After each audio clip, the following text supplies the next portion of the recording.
predict struggle, bundle thirty into the saturated ambience of a multi-user shared hallucinations burden or view. To pursue aesthetic immersion into the stifling babble of the swamp semiotic slurry.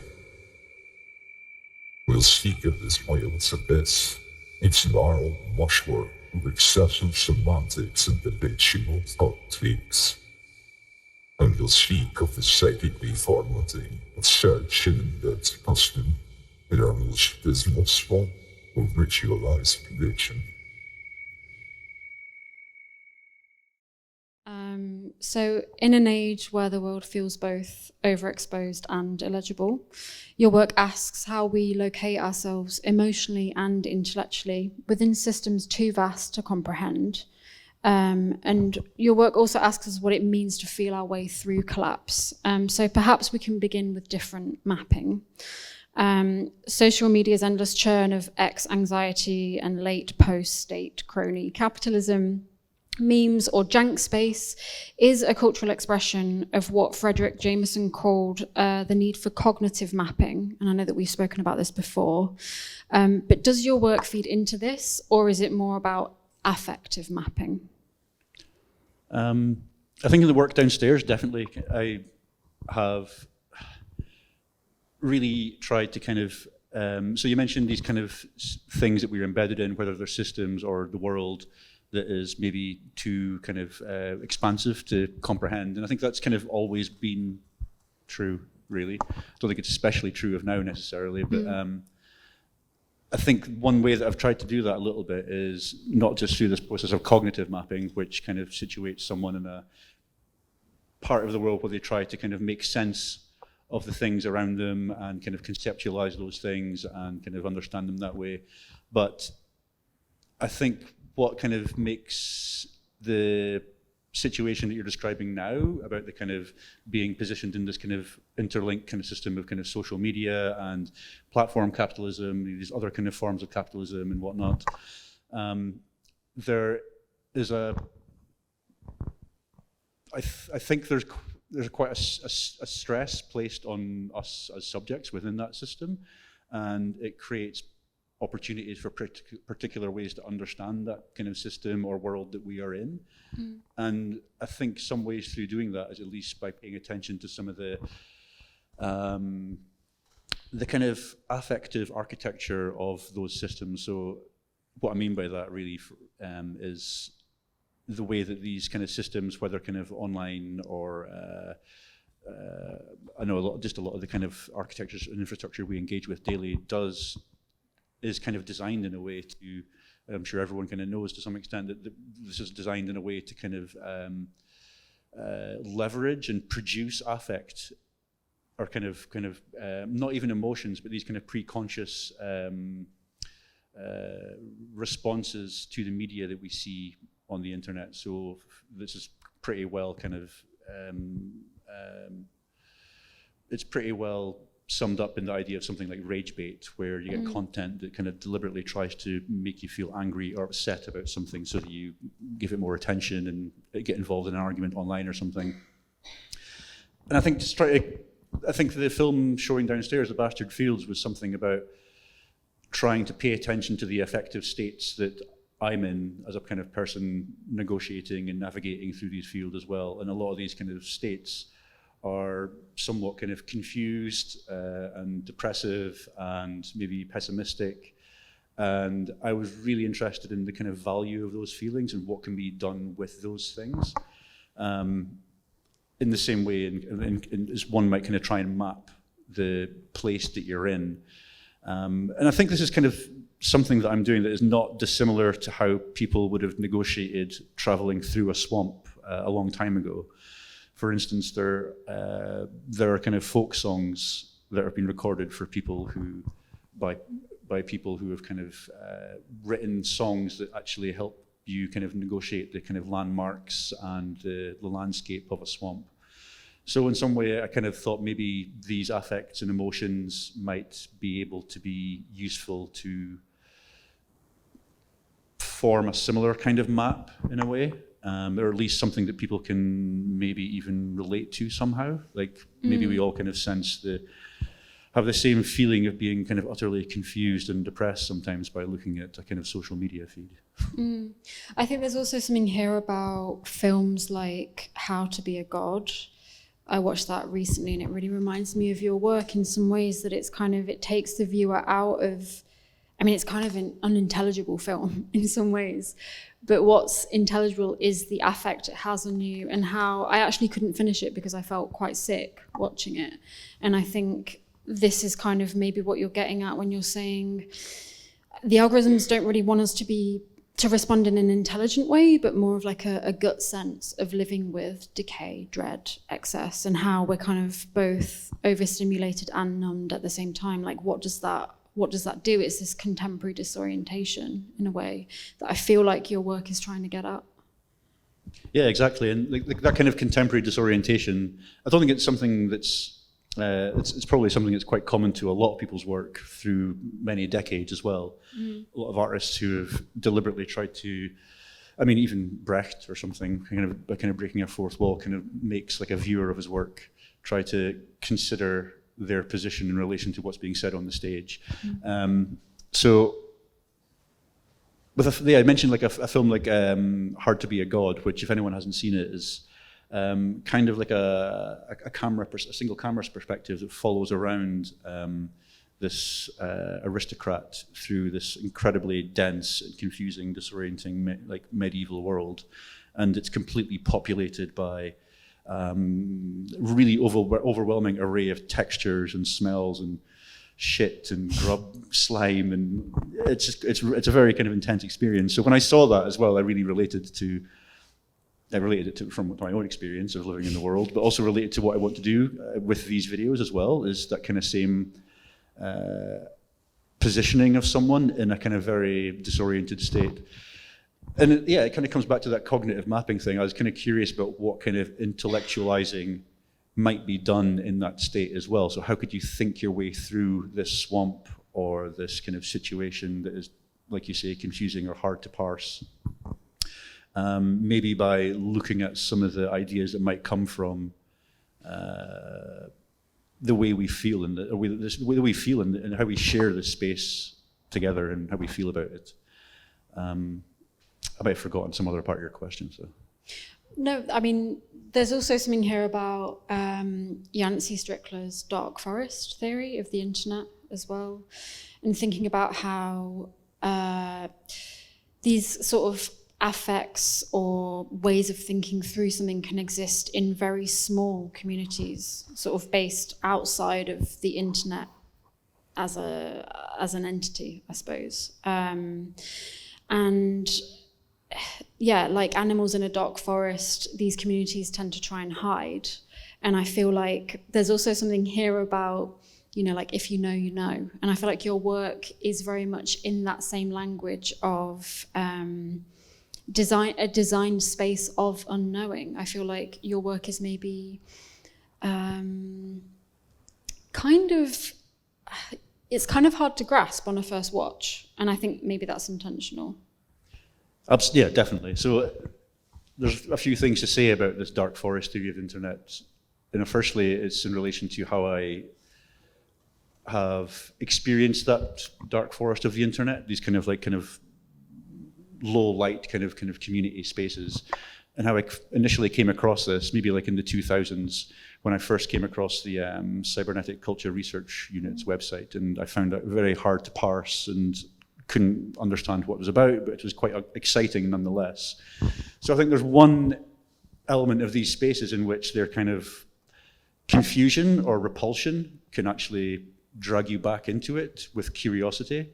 I don't know if that's something that I kind of succeeded in doing, but it's something I'm really inspired by for sure, because I went back to that website and the philosophy that was being propagated through that website was quite exciting and effective, but also intellectually quite new to me. So yeah, I think a lot of the jargon and things that I came across initially was quite, maybe not repulsive, but something that kind of was a bit of a kind of wall of opacity that I couldn't get through initially.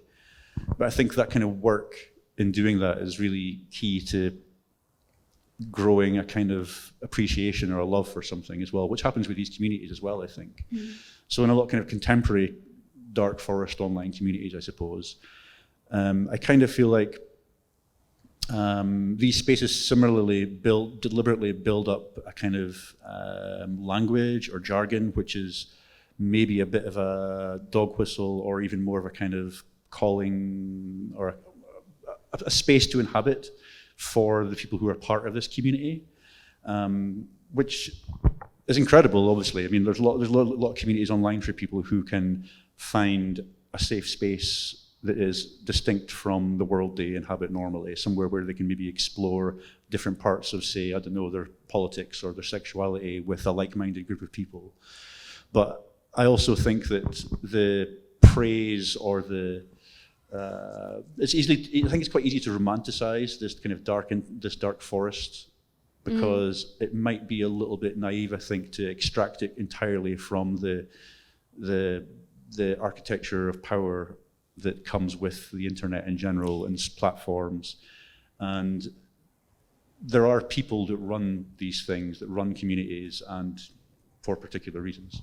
Yeah, totally. I mean, Web 2.5, Web squared, whatever we want to call it, this new era of communication, of splintering, of subcultures, of communities, is definitely, it comes with, yeah, like you said, positive things, but it also brings about things like, I don't know, Chugi or 6-7 or whatever it might be, that actually, yes, maybe they started in something quite innocent, but what does that lead to? What's the pipeline for these sort of subcultures and for these sort of thinking?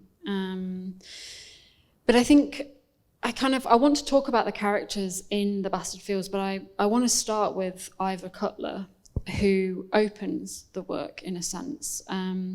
It's this song that is parodied by this Scottish singer called Ivor Cutler, called I'm Going in a Field. And I think it offers this alternative viewing of the song where it's not drawn in despair, but it's kind of in retreat. And he's talking about we're lying in this grass as being like this bucolic, simple act of just reminiscing and maybe even a soft rebellion there as well. And I think I can relate that to the quiet quitting or bed rotting trends that have been read as these generational gestures of soft rebellion recently. But I think Cutler anticipated this decades earlier with his sort of absurdism, and he's an interesting character. I'm kind of wondering how him and other figures like Alexander Peden fit into The Bastard Fields, and what your thinking was around incorporating kind of Scottish figures to the work, for example. I mean, the Ivor Cutler song is a song that's kind of been present in my life for a long time, and I think I really appreciate like your reading of its use in the film, because it's not something that I entirely anticipated or was meaning to do. It was really quite an intuitive choice to work with that song, and I think especially in working on The Bastard Fields and working with many other collaborators, I think it also maybe comes from collaboration, that kind of sense of trust and intuition. And I've come to kind of like try and trust and intuit certain choices, for example, including that in the soundtrack. And it wasn't even just a case of including it in the soundtrack. I commissioned, as part of the project, this Glaswegian band Calora to do a cover of that song, which they kind of did incredibly beautifully. And the initial kind of intention was to kind of create this maybe quiet moment at the start of the film, this moment of kind of bucolic rest, which in essence is kind of what the bog body is doing. But it's eerie as well. Yeah, it is quite eerie. Like it's a lullaby, but a lullaby to who? Like, and I find it interesting as well that so Ivor Cutler was the bus conductor for the Beatles' Magical Mystery Tour. Yeah. As well, and actually Paul McCartney's favourite song of Ivor Cutler's was didn't know that either. I'm Going in a Field, which is quite but it's cool that you mentioned it. It's a like lullaby effect as well, because that was kind of present in my head actually as well when I was working on the script, and I kind of wanted this lullaby thing to be almost like a kind of, again, almost like affective technology. I think quite a lot of the, again, going back to the jargon and the language that sometimes is used to create a circle or create a kind of form or a space for a community can have that kind of effect as well, almost like a lullaby. So like kind of singing someone into a kind of peaceful bucolic state where they kind of find solace somewhere. And I think seeing some of the discourse or action among these communities or around these communities as this kind of this lullaby technology can be quite, I don't know, helpful potentially.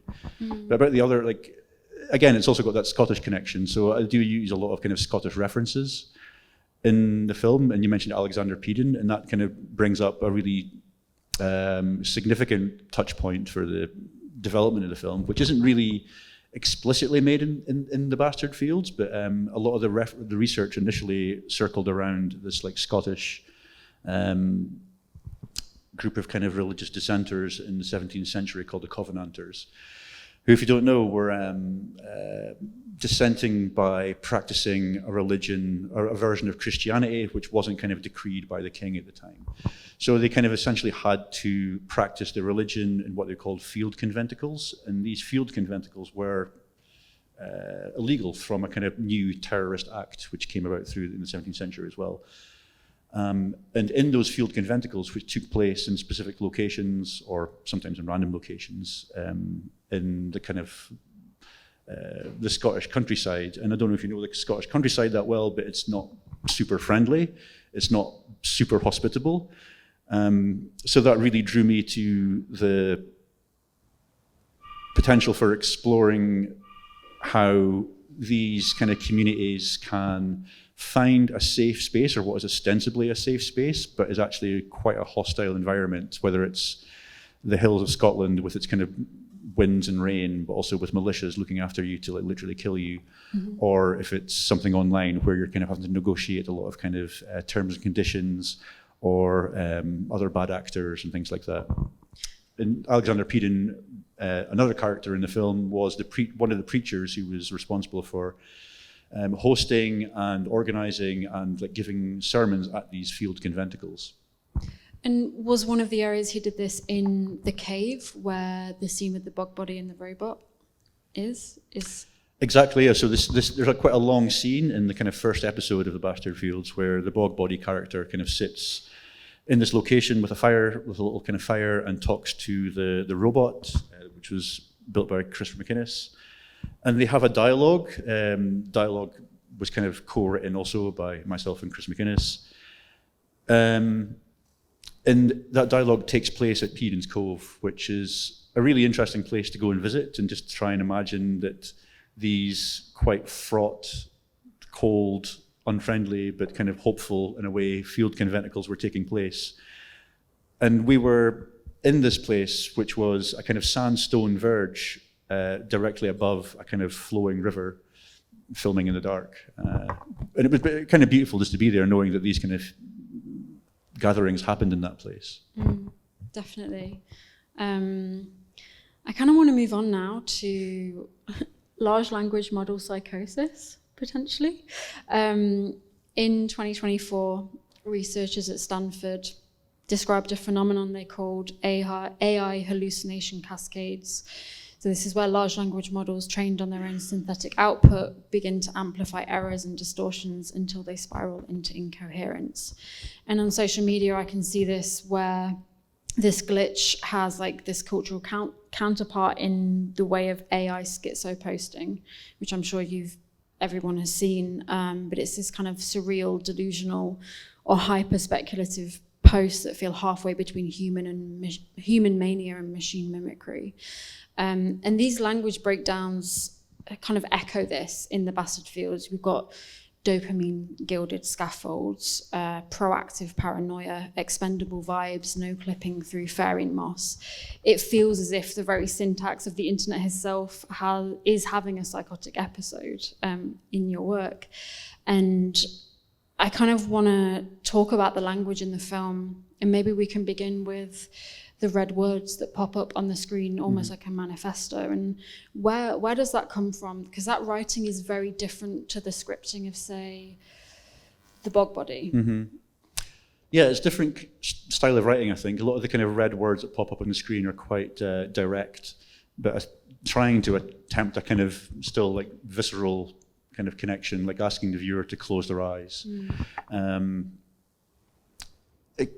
I think it still tries to do a similar thing to the rest of the script, in the sense that I'd want to kind of leverage the, again, a kind of affective, quite deep-seated kind of response to what's being seen or heard in terms of language. So I think some of those red words that pop up on the screen are, like I say, are very direct and quite maybe a bit confrontational as well. So there's definitely a feeling of just seeing the words kind of flashing and being a bit kind of, I guess, confrontational. But in terms of the rest of the script, I mean, the script does come across as like being, some people ask me if it's produced with AI or anything at all, and no, it's not. And is that a compliment? I don't know. I mean, it's generally me spending quite a long time, and also with quite a lot of research as well. So I mean, there are kind of a lot of kind of throwaway phrases, I think, but a lot of the phrases that seem a bit confusing, I've usually spent quite a lot of time trying to engineer a little bit, or I've taken them from somewhere else. So for example, like proactive paranoia is a concept taken from an essay of someone kind of trying to articulate one of these kind of native like pathologies of online life. So mixing that in with something like a dopamine gilded scaffold or something, that's something I just like made up, but it seemed to describe quite well maybe the architecture of some online experience. So like dopamine as being something that is like produced but also harvested, and something that's like essential to like the attention economy. Yeah, they feel very much like they've come from the realm of internet language, like withered thigh gaps. I'm just seeing hot dogs or legs, or you know, like these kinds of memes. It's like meme language. Yeah, I think. Yeah, there's definitely. I think it does. A lot of people do kind of liken the language to kind of maybe like an internet native way of speaking or communicating, and yeah, I think that's probably true. But I also kind of situate that within what I think might be a kind of broader, like mundus imaginalis, which is a term that came up in the previous little kind of bog body talking. And that mundus imaginalis is a term that I brought from a theologian called Henri Corbin, who I think in the 60s wrote an essay about Islamic religion, talking about the mundus imaginalis being a kind of separate kind of ontological state that is real, but it's not imaginary, and it's not their kind of social existence. It's almost like the social imaginary that we kind of each kind of construct through our kind of material interactions. And it's also through that kind of maintenance of that social imaginary that we draw our concepts from, how we communicate with each other and how we tell stories or write tales or songs or something. So it's a kind of swarm authored kind of library of concepts, I suppose. So, and I think there's ways in which we can kind of maybe manipulate that, or kind of maybe hack that with kind of other concepts, I suppose. But one thing I'm kind of doing, I'm trying to do, I think, is draw from that mundus imaginalis of internet speak, but also kind of made up terms, but also maybe kind of older kind of folkloric terms as well. And also Doric. And Doric as well. So I'm from a part of Scotland, the northeast of Scotland, which has its own dialect, which I don't know what state it's in. I don't know whether it's kind of being kind of phased out or anything through a kind of model collapse of dialects or anything. But it's something that I kind of talk to a lot. I use to talk to my mum and things, and it's just a really amazing kind of reservoir of kind of rich terms and descriptive kind of character that I think that I really like to include, because it has that kind of character that really makes me think and remember the value of kind of regionalized culture. And I think that is something that is really being kind of systematically being kind of pushed aside, the kind of regionalized culture in favor of something that is more universal and kind of, especially if we're thinking about kind of social media and how that is like so thoroughly kind of entangled with AI and the collapse of the language and the way of talking and the ideas that are shared, and therefore the mundus imaginalis, how that collapses into more of a kind of readable, kind of understandable format that is understandable by everyone. So in part of the Doric language is to kind of deliberately include meaningful words or meaningful terms, and simple words and terms, nothing too like academic or complex, but people don't automatically understand. Like one of the authors I really enjoy reading is Alan Moore, whose books often require me to like constantly look up different like dictionaries or Wikipedia just to find out what the hell something means. But I find that I really enjoy that kind of game I have to play.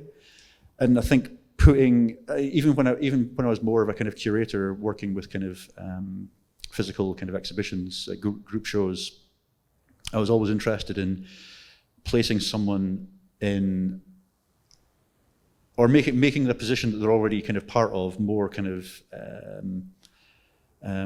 visible to them, which is that kind of puzzle solving, problem solving, kind of game playing. I think it's something we all do. For example, even just engaging with culture, engaging with the music we like. I think of like bands or musicians like One Hot Tricks Point Never or 9 Inch Nails who have promoted and released music in a kind of transmedia kind of campaign, which involves kind of blogs or little kind of clues, hints at here and there. And it's like a little game you have to play to put these little clues together to find out all the information you want to find out about the music. It's something that fans enjoy doing, I suppose. It's like a music ARG. Exactly, yeah. And that kind of position, that kind of subject position of being someone solving a little riddle just to enjoy something is maybe more common than we think. But also something that I feel like could be, I'd like to include in the artwork as well, I think, or in the script. I think these kinds of languages, I mean, maybe it's different because where I'm from, I would say it's more like slang. It's not like a Northern Midlands dialect as such, but I think there is often also a thing of sort of fetishizing that. So if it's not being pushed out, it's being fetishized, which I think is a different kind of conversation. But I want to move on to something that we were talking about a few weeks ago, which was these extremes of feeling that you were telling me about, that you were researching.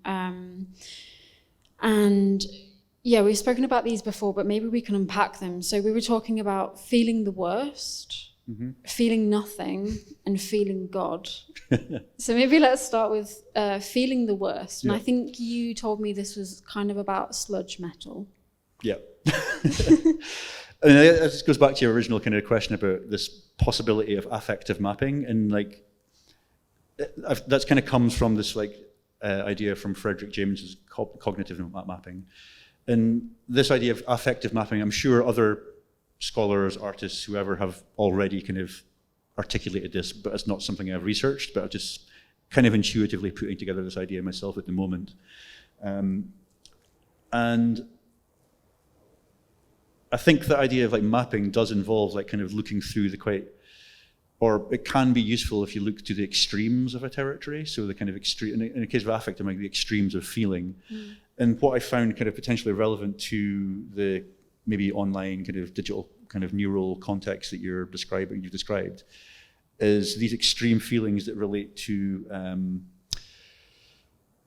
how they relate to like that which is being kind of harvested or kind of prompted in us. So what kind of feelings we're being prompted to feel to engage with content more.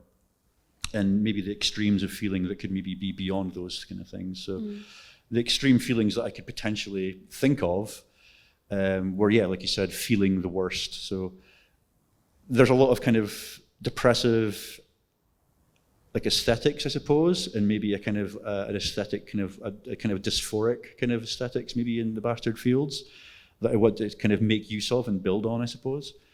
And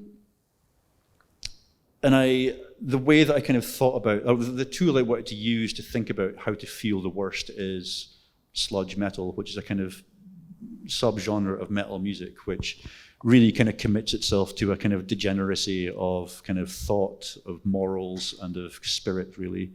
So you'll get a lot of bands who are kind of describing quite like I Hate God, who kind of really rigorously described quite horrendous experiences with kind of addiction and burglary and whatnot. And then there's Crowbar, who kind of really kind of produced quite a lot of music around kind of really, I don't know, quite spiritually kind of low kind of moments in someone's life. And I think just kind of mapping these experiences and how they are experienced and articulated and negotiated in this context might be quite interesting for me. Yeah, there's something about that in the sense of depressive realism, which is something that I've found out about recently, which is this idea that slightly more depressed people have a quote unquote better view of the world because they are less self-serving. Right. Which kind of goes with Fisher's weird pleasure of defeat, which I also read about recently. So this complex relationship with failure, or an inability to envision a world without capitalism. So this like you're taking pleasure in the defeat of just, okay, fine, this is how it is now. Yeah. But feeling nothing is very different to feeling the worst. And you spoke about this as feelings as an anesthetic.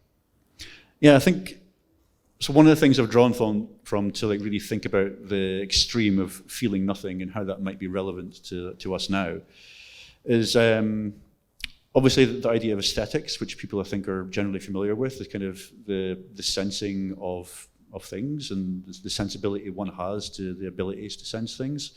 But there's a kind of a scholar from who wrote in the 90s about anesthetics, and this kind of the way that the world might be built in such a way to kind of produce a kind of numbness or a kind of a lack of feeling as a kind of structural part of that world. There's a lot of reference to kind of Walter Benjamin and his arcades and kind of how urban life and things like that. But I think I came to this mainly through thinking about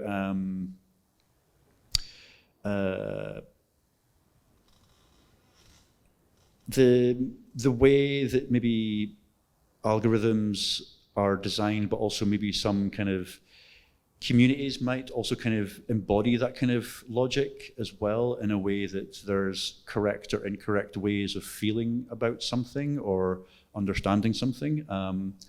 It's just a bit of an idea, really. I'm not entirely sure about it, but I mean, there's kind of maybe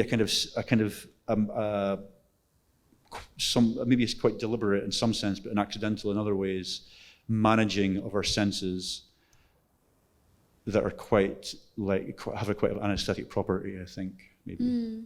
I think my friend was telling me the other day about the Gen Z stare. Do you know about this? No. So it's this kind of apathetic look that you get if you go to Starbucks or wherever you go where there's a Gen Z person working, and they're kind of just like, it's not a look of distaste for you, but it's not a welcoming look. It's kind of this numbness. And I guess I wonder if that is generational, or if I too have been feeling nothing, if I've been anesthetized too. We were talking earlier about the game Enuigi, which is Luigi from my mind's gone blank. Super Mario Brothers. Super Mario Brothers. Yeah. And you're kind of playing as him, walking through this destructed world, and he's just smoking. That's like one action that you can do, is like have him smoke, and then he can look up to the sky and ruminate on his life. And I think, I wonder about this feeling nothing, and if that's something that is kind of come out of post 2020. I mean, it's maybe just something that's more acute to us in terms of like maybe a lot of people feeling quite exhausted, and like you say, the kind of barista might be just feeling quite exhausted by the maybe affective surveillance that happens at work and always having to smile or something, and also the expectations of a customer that needs them to smile all the time. So maybe feeling numb is the kind of the logical response to that in a way. But yeah, I guess there's also then I'm thinking about this idea of hallucinating sense. So this Carly Buster essay where she's kind of describing how actually we're becoming more machinic in our behavior. So maybe this like Gen Z stare is just an affect of that. Like we're consuming so much so quickly, and it's kind of this sloptomized way of viewing the world that actually it's too much to pass anything intelligent from. So it leaves you with this like numbness of this algorithm, this algo stare, whatever. I mean, that's the other side of the kind of anesthetic, I suppose. It's like the intellectual impact of like being anesthetized. It's difficult to think. I mean, if anyone who's kind of woken up feeling sad, it's like difficult to continue with the day. And I think that kind of development of a way of kind of scanning or reading in a machine-like way, whether it's images or text or the content of a stream or a website, can be quite an anesthetic experience in the sense that it's sorry,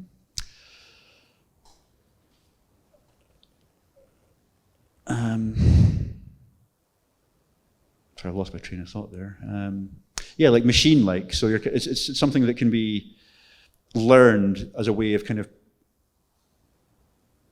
presenting yourself online, but also reading other kind of like artifacts and things online as well. You kind of learn to kind of maybe scan for things that are relevant to you. Kind of learned, you're kind of prompted in your sensibility prompts you to scan a document, say, to look for things that are relevant to you and to ignore the rest. So it kind of removes the opportunity of context in a way. So you're kind of, that kind of anesthesia might be a kind of anesthesia to the broader context rather than, or an anesthesia to the broader context,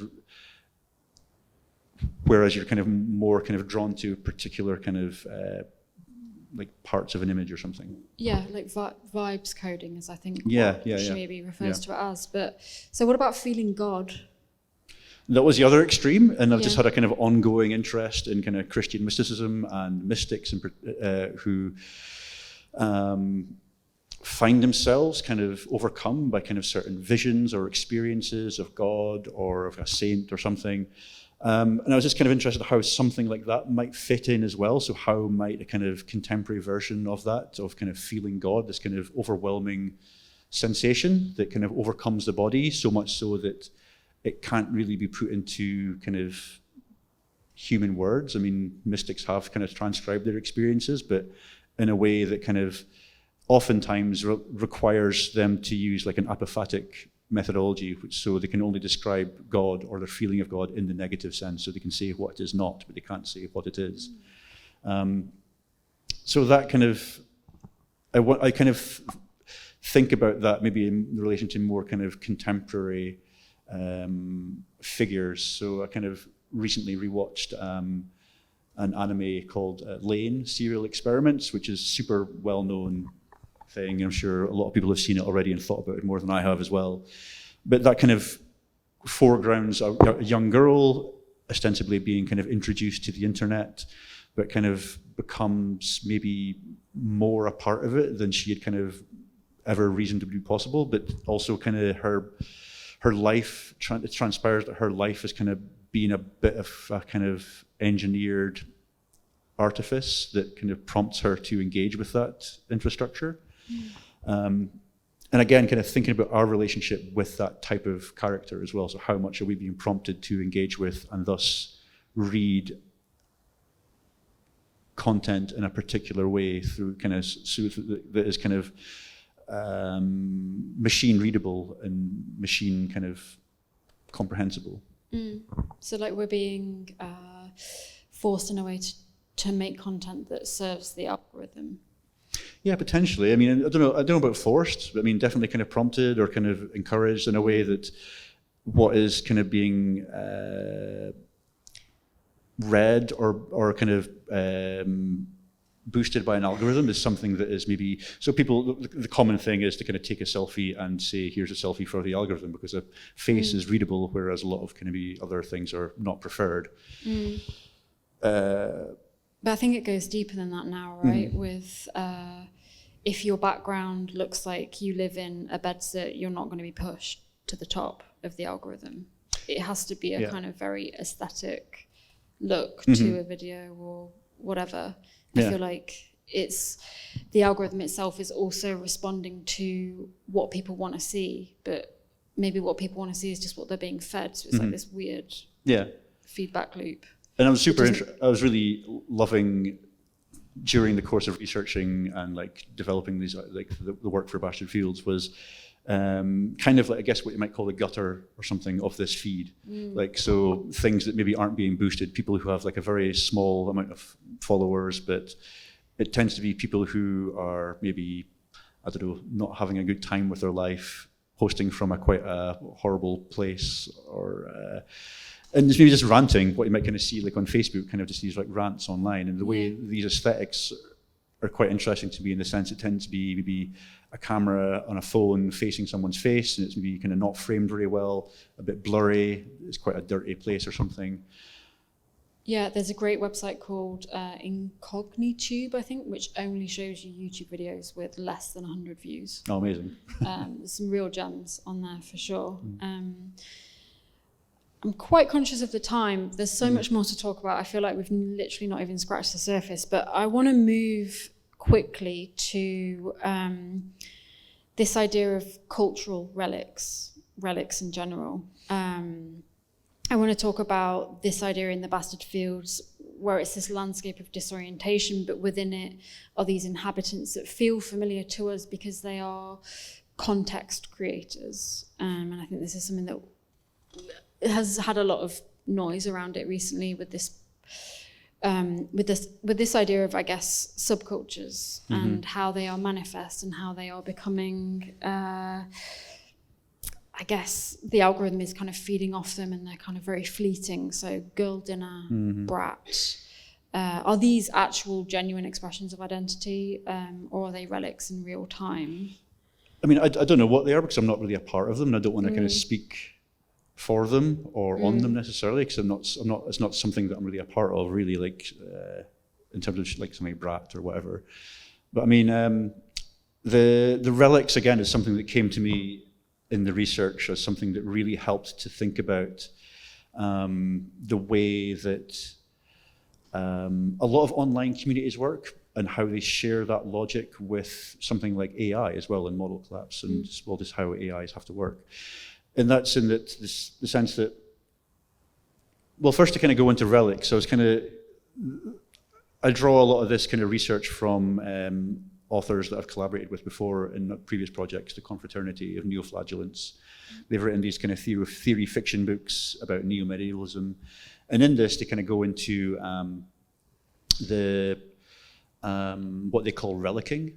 And they kind of draw from the practice in a long history of Christianity of relics, where something like a piece of material or a bone or something has a kind of spiritual value to it, but it kind of accrues that spiritual value through a kind of social mechanism of belief. And the kind of social mechanism of belief that kind of prompts that is kind of church and the kind of the architecture around that as well.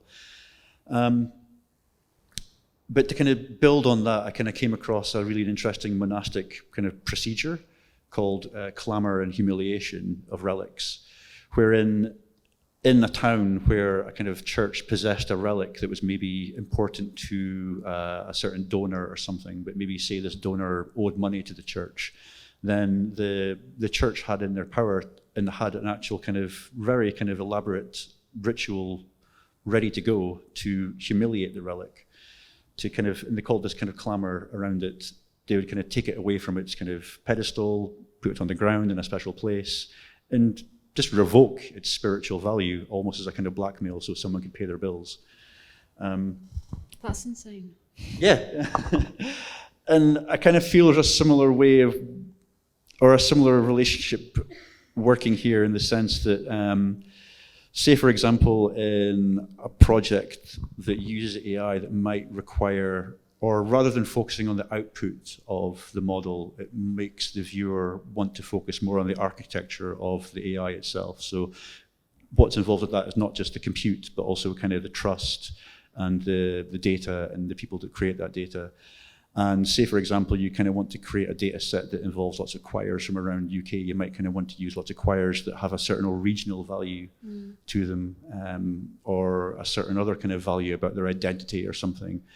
And it's that value that makes the output inherently valuable, because on its own, it's kind of just a de-differentiated slop, really. But with the value being leveraged from these kind of regional positions of the data set, you can then use that to kind of juice your own kind of output, I suppose. Yeah, it goes from, I mean, I was looking at these online artifacts that I don't really know if they are artifacts, but people like Belle Delphine, the final Ibiza boss, have you seen him? Yeah. He's insane. Harambe, millennial cringe, all of these things, how they go from initial joke to overexposure to death, to ironic resurrection, and then to mimetic necromancy, which is such a great pipeline, I think, for these things to go through. But I think it really mirrors what you're saying as well about the algorithmic feed and kind of passing things that way. But it reminds me of this theory of the red delicious apple, which is something that has been going over and over in my brain recently, about how the red delicious apple has become this sort of aesthetics or aestheticization of a symbol of perfection, when actually it's just a shit apple. Like, but the way that the red delicious started was that it was actually really delicious. It was called a Hawkeye. And in 1893, it was in a fair, in a country fair, and it won lots of awards. And then some other farmer bought it because he liked it, and renamed it Delicious. And then since then, they were growing them, and the farmer realized that he could increase their population. This was in 1920. He could increase their population if he gave everybody that bought something from his farm, he would give them a free red delicious apple tree, which was great. There was $12 million of profit per year in 1922 for this apple. But the original red delicious apple was delicious. It was firm, it was crisp, aromatic, all of these things. But then from the mid 20th century to sort of present day, it's been overproduced. It's been produced to something where people will only buy it if it's really red, if it's really big, but that means that it's really bitter and it's really mealy inside. It's not good. So it's kind of been turned into a decoration fruit, like Dakota Johnson's limes in her Architectural Digest video or whatever. Like, it's no longer a fruit. It's an object of something else. And weirdly, actually, in October 2000, the Congress gave an emergency bailout to anybody growing red delicious apples because they were in so much shit. It was like $760 million of bailout to anybody growing this apple. And the reason I bring this up is because for me, it has a lot to do with this Gresham's law of bad fruit drives out good. And I'm trying to think about how this can relate to AI slop, this kind of overexposure of information, how something can seem so perfect and so whole, be commercialized, and then turn back into something that's not that. I don't know. I mean, that kind of describes, to some extent, I guess, this process of modification or enshittification, where things kind of, or even model collapse, which, I mean, Bastard Fields was kind of commissioned for a festival called Model Collapse on this kind of idea of AI models feeding off kind of synthetic content that other AIs have produced, and thus kind of cannibalizing that kind of same content into something that becomes more and more kind of just self-referential, but also kind of when it kind of inherently works with things that it can understand, these certain embeddings that it can refer to in its architecture that can produce an output that is a statistical extrapolation of what has been requested of it. So something that is statistically viable kind of reduces all the kind of median, or so it kind of produces a median output, reducing outlier data So it kind of, it's kind of a similar kind of thing to the Red Delicious, I suppose. It's just mid output. It's a mid thing, and I kind of, going back to kind of online discourse and stuff, I suppose, that maybe kind of feeds in a same way in terms of like,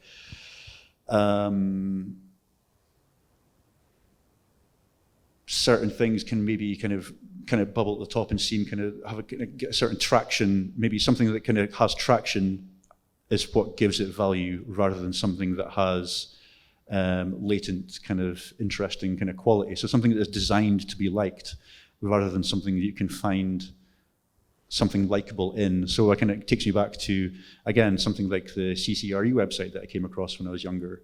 This kind of quite cognitively repulsive thing that I was drawn to nonetheless.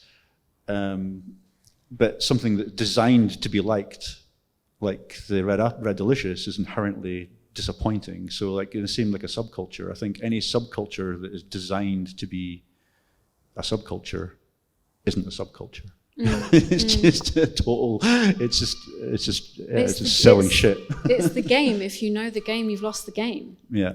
Right. But CCRU coined this term hyperstition, right, to mean that fictions make themselves real, and I feel that in your work as well. I feel like Most Dismal Swamp is this kind of hyperstitional ecology, right, where you're putting forward ideas, but you're also feeding it out somehow. And I think maybe that's through your method of collaboration in some ways. Yeah, I mean, it's also, I mean, so you mentioned the method of collaboration. It's also like maybe more simple than that in a sense. It's like maybe there's a hyperstitional element. There's definitely a sense where I'm aiming to really have on the same like ontological level fiction, lies, bullshit, but also truth and research and kind of historical fact or whatever. And to bring those together, again, to kind of, to maybe see if there's a kind of a view into this latent space of kind of the mundus, of this shared imaginal space. And what else can be when you dig a little bit deeper than that, instead of kind of scraping the topsoil of this imaginal space. I think we should open it up for questions. Yeah, absolutely. Yeah, I don't know if there's any questions, or anyone wants me to like repeat anything that I said very quickly and Scottishly.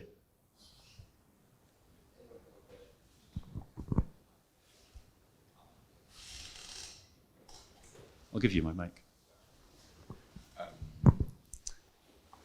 Thanks, guys. I was thinking about, when you were talking about the language and the kind of, I was thinking about Ridley Walker, which I feel like you must like know, and also how like obviously Ridley Walker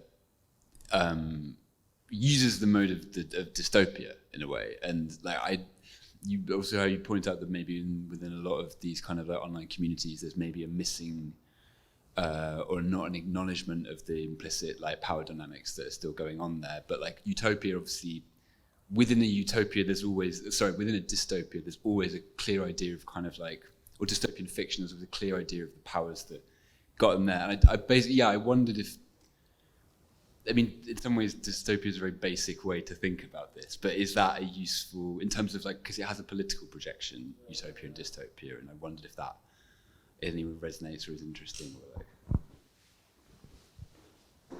Yeah, thank you. Yeah, it's kind of unavoidable. Like dystopia and utopia is not like a dichotomy that I think about really, but it's unavoidable. Like it's like dark work, and it's like a dark space that the work takes place in or whatever.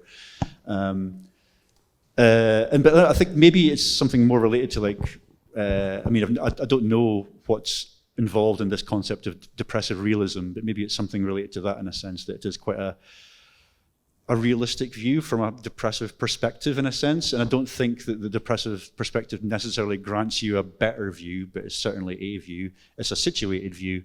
And anyone who's kind of interested in the idea of like situated knowledge as being kind of much more valuable than, or more valuable than what is proposed to be an objective view of the world is, so maybe that's where that fits in. But actually, I mean, in relation to like the idea of dystopia, so like I read a novel earlier this year where I read a kind of section from this Japanese book written in 1958 by Osamu Dazai, I think his name is, called No Longer Human. And in it, he kind of describes the work of an artist in the novel. Let me try and find it.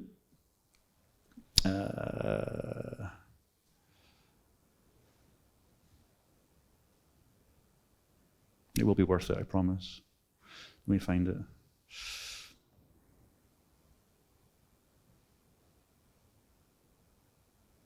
Yeah. So he's saying, there are some people whose dread of human beings is so morbid that they reach a point where they yearn to see with their own eyes monsters of ever more horrible shapes. And the more nervous they are, the quicker to take fright, the more violent they pray that every storm will be. Painters who have had this mentality, after repeated wounds and intimidations at the hands of the apparitions called human beings, have often come to believe in phantasms. They plainly saw monsters in broad daylight, in the midst of nature, and they did not fob people off with clowning. They did their best to depict these monsters just as they had appeared. Takechi was right. They had dared to paint pictures of devils. So I kind of really resonated that in a sense of like, this is kind of the world as I see it, but it's a completely deranged view of the world. It's not true at all.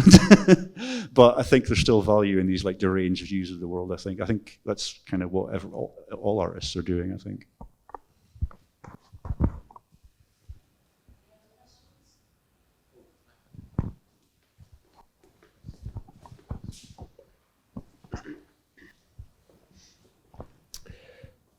So you're sort of, one of the things I find interesting is you're talking a lot about tech that sort of operates on us, which is really interesting because you're sort of, there's this counterpoint of this historical notion of like things operating on us from on high is this kind of like blessing.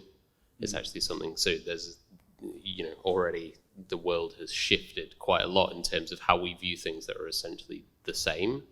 Like, in both frames, like a historical medieval frame and a contemporary frame, you just have an institution like bestowing sort of meaningless rewards on you that have no material benefit.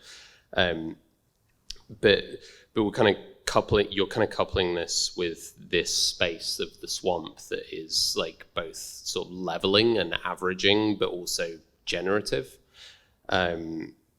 And if we think about the kind of LLMs sort of hallucinating whilst operating on us in this generative sort of swamp space where everything's kind of being mixed together, it begs the question of like, what comes next? Like what if we're in this generative space of like absolute mid, what's growing out of that mulch that we're sort of creating? That we're sort of like willingly or not sacrificing our bodies to. From a sort of biological evolutionary psychology perspective, like what is the sort of human that evolves from this point of like mulching? If we're in this like composting phase, do we evolve to a like symbiosis with machines? Do we become enslaved by their sort of like kind of CSV data-based mindset, or like is it all actually just a matter of perspective in terms of like how we feel? Is it just really about how we feel about all of it? I mean, I think I'm probably meant to say that I don't know what's going to happen next, but I do. Things are it's all going to get worse. And I think I think like things are going to get worse and just more mid, and there are ways in which people can capitalize on the midification of things, and that is happening. And there are ways in which the institutions, like the legacy institutions that kind of uphold, like say things like the art world or kind of the intellectual world, like universities, they're going to be all becoming more mid as well. But I think the interesting generative thing to come out of this is we'll see some quite horrible but interesting characters coming out of this as well. So one of the kind of figures that I kind of refer to in this as like the reality entrepreneur. It's quite a weird phrase. It's not mine. I didn't invent that phrase. I came across it upon a blog post which described how individuals who build communities and form communities through which you access through like a paywall or something. And in that community, you kind of generate, again, like I say, a kind of vocabulary or a shared set of memes or a kind of essentially a multi-user shared like hallucination. It's a kind of shared hallucination, but people are kind of building these things to capitalize on them and to kind of, they are kind of not just capitalizing, but also kind of directing culture in a particular way. Through kind of their own kind of assumptions as well. And they are having a big impact. There are people who kind of not just have their communities, but again, use their community as a thing that values their perspective. So these reality entrepreneurs can then also be hired, say, as like, well, to give talks or to kind of provide kind of, I don't know, meetings with brands and stuff like that. So there are, again, it comes back to this clamor and humiliation, or rather like the relics again. So another thing that the confraternity of neo-flagellants brought up to help think about how relics work is this idea of hyper-economy, which is like economic theory from the 1990s, which was kind of not used and not really picked up by anyone, but now seems to be quite valuable now. And it kind of describes how something like a relic, say, has a situated value. Like I said, it has this kind of situated kind of social value of like belief that makes it kind of spiritual, have a spiritual value. And that value can't just be bestowed on something by the church. The church can't just point to something and say, this is spiritual. It requires this kind of like social kind of empowerment. And that kind of happens through a lot of kind of concepts and ideas through these communities. These communities can kind of like bestow upon certain ideas and repost and replay and kind of form their own kind of essays or video essays and things, or just essentially just parroting the same kind of concepts, really. So that's kind of what I see emerging from that swamp. It's definitely emergent, but I don't think it's good. I don't know if you've got something to add to that, though, Rebecca. I've been looking at Daniel Felsted's new film with Jen Lung called Jank Space, sorry. So it's this idea that there are no thoughts, it's just vibes, and everything is metadata that's being fed back into the algorithm. And I think they are two artists that really kind of verbalize very well what I've been thinking about and what lots of other people have been thinking about. So that's in terms of what I can see next for kind of like a social media kind of view. But I think I worry about older people as well. I worry about them on social media. I worry about young people on social media. I worry that in Sam's 99p store on Walworth Road, I could find a fairy surveillance camera for £1. Like that really bothers me. And the fact that my mum is like addicted to Facebook and Pinterest and is just knitting constantly. Like, I think these kinds of things kind of, they really stress me out because I don't know where she's going to go from there. Like where my mum is going to go from knitting patterns to like, where does that lead? It could literally lead anywhere. And I think that's what's next is, yeah, it's neural media. Yeah, potentially. But yeah, this is what K.L. McDowell calls neural media, right? This sort of, we've gone from newspapers to TV to something different now, where everything is kind of spread and it's all connected and it's splintered and it's balkanized and whatever else. But yeah, I don't really know where it's going, but it bothers me.